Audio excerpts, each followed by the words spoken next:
کہ اپنی زندگیوں کو منظم کریں، اپنی زندگیوں کو ہمیشہ سلیقہ مند رکھیں، اپنی زبان کو، اپنے لہجے کو، اپنی سوچوں کو، اپنے خیالوں کو، اپنے معاملات کو، اپنے معمولات کو بہت اچھا رکھیں۔ بعض اوقات ہم خام خواہ اپنے آپ کو گناہوں میں مبتلا کر کے اپنی آخرت برباد کر لیتے ہیں۔ تو اپنے صبح اٹھنے سے لے کر سونے تک، فجر کی نماز سے لے کر بستر پر اپنی کروٹ لیتے ہوئے محاسبہ کریں کہ آج کا دن میرا کیسا گزرا۔ جس کے 2 دن برابر گزرے وہ ہلاک ہو گیا۔ ہر آنے والا دن گزرے ہوئے دن سے بہتر گزرنا چاہیے، لیکن اگر ہمارا گزرے ہوئے کل سے آج کا دن بدتر ہے تو سوائے ہلاکت کی اور کچھ نہیں ہے۔ اور اسلاف کی زندگی اس حوالے سے دیکھیں تو اس لیے یہ بہت برا سودا ہے اور یہ بڑی جرت ہے۔ انسان کو پتہ ہے کہ میں جھوٹ بول رہا ہوں، اس میں تو کوئی اختلافی فرقہ نہیں ہے، گروہ نہیں ہے کہ اس کی سزا آخرت میں کیا رکھی ہے، دنیا میں کیا رکھی ہے۔ انسان کسی سے حسد کر رہا ہے، بغض کر رہا ہے، دشمنی رکھ رہا ہے، کسی کو گالی دے رہا ہے، سب و شتم کر رہا ہے، کسی کا مال ہڑپ کر رہا ہے، کسی سے زیادتی کر رہا ہے،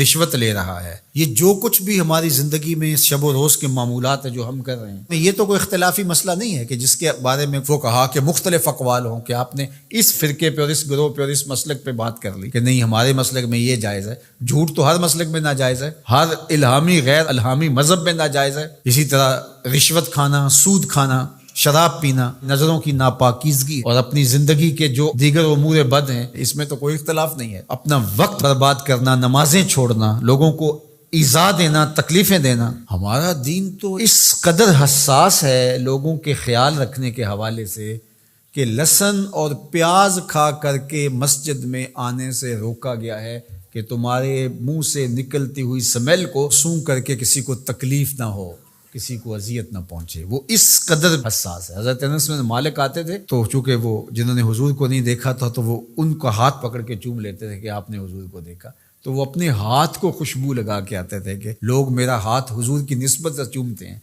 تو ان کو اس کا احساس ہونا چاہیے۔ یعنی یہاں تک ہمارا دین ہے۔ تو آج میں اور آپ ایک دوسرے کے لیے باعث اذیت جب بن جاتے ہیں، اپنے ہمسائے کے لیے، اپنے دوست کے لیے، اپنے کلاس فیلو کے لیے، اپنے بھائی کے لیے، اپنے محلے داروں کے لیے، اپنے معاشرے کے لیے ناسور بن جاتے ہیں، ہمارا وجود لوگوں کے لیے اذیت کا سبب بن جاتا ہے، تو اللہ تعالیٰ نے فرمایا فما اصبرهم علی النار، آگ پر کتنا حوصلہ ہے کہ وہی اعمال کیے جا رہے ہیں جس کا نتیجہ جہنم ہے، وہ اعمال کیے جا رہے ہیں جس سے دل مردہ ہوتے ہیں، وہ اعمال کیے جا رہے ہیں جس سے قربت الہی میں نقصان ہوتا ہے۔ بتاؤ نا وہ کون سی چیز ہے جس چیز نے تمہیں دلیر کر رکھا ہے اور تم جہنم کے راستے پہ چل نکلے ہو؟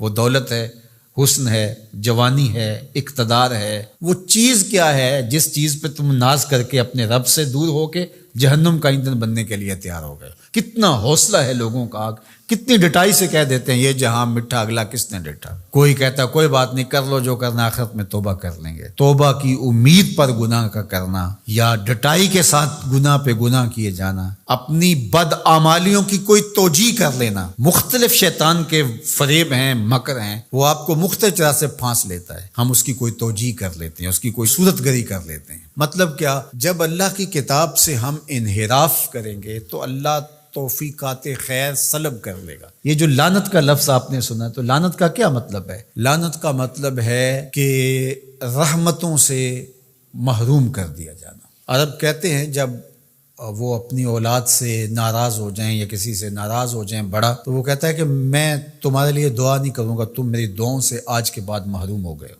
بلکہ میں نے پڑھا ہے کہ کچھ اعمال ایسے ہیں جن اعمال کی وجہ سے بندوں کی دعائیں قبول نہیں ہوتی، اور دوسرا اس کو سزا یہ ہوتی ہے کہ جو نیک صالح پاکیزہ لوگ جو دعائیں کر رہے ہیں پوری امت کے لیے، تو وہ امت کا فرد تو ہے، ایک شخص تو ہے امت کا، لیکن اس نیک لوگوں کی دعاؤں سے اس کا حصہ منہا کر دیا جاتا ہے، اس کے حصے میں کچھ نہیں آتا، کیونکہ اللہ نے اس رحمت کے وصول والی فہرست سے اس کو نکال دیا۔ وہ سانسیں تو لے رہا ہوتا ہے لیکن زندہ نہیں ہوتا، وہ اپنے آپ کو مسلمان تو کہلا رہا ہوتا ہے، لیکن بات یہ ہے کہ اسلام اور اللہ رسول سے تعلق اس کا واجبی سے ہوتا ہے۔ تو آج ہماری بدحالیوں کا اور ہماری رسوائیوں کا سبب اس کتاب رحمت سے دوری ہے۔